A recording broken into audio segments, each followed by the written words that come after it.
দেশ বিদেশের defence update পেতে সাবস্ক্রাইব করুন। হ্যালো ভিউয়ার্স, রাষ্ট্রীয় রকসাতে আপনাদের স্বাগতম।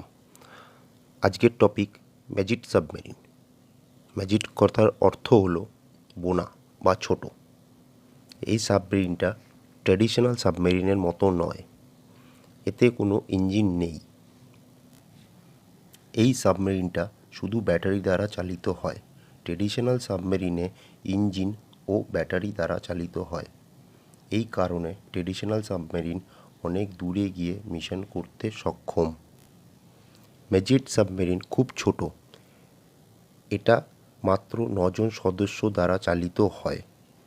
এটার ওয়েট 150 টন এবং এটি কম দূরত্ব যাওয়ার জন্য তৈরি করা। এই সাবমেরিনটা মাঝগাঁও ডক লিমিটেড বানিয়েছে। দেশে তৈরি এই সাবমেরিন অত্যন্ত আধুনিক প্রযুক্তি দ্বারা নির্মাণ করা হয়েছে, যা মার্কোস কমান্ডো স্পেশাল অপারেশনে ব্যবহার করবে। এই সাবমেরিনটা এতটা সাইলেন্ট যে অ্যাক্টিভ সোনার বা প্যাসিভ সোনার সহজে ট্র্যাক করতে পারবে না। রণক্ষেত্রে সাবমেরিনের ভূমিকা খুবই গুরুত্বপূর্ণ, আর এই সাবমেরিনকে খুঁজে পাওয়া খুবই চ্যালেঞ্জিং হবে, কারণ এর আয়তন খুবই ছোট।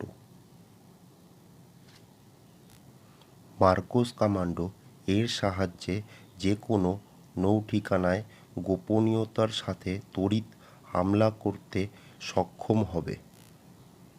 রাতের অন্ধকারে শত্রুর গোপন ঠিকানা, হারবার বা পোর্ট ধ্বংস করে তড়িৎ ফিরতে পারবে এই সাবমেরিনের দ্বারা। আয়তনে কম থাকার দরুন অন্য জাহাজে করে নিয়ে যাওয়া হবে শত্রুর সীমারেখা পর্যন্ত। ওখান থেকে শত্রুর সীমানা ভেদ করে হামলা চালিয়ে তড়িৎ জাহাজে ফিরে আসবে।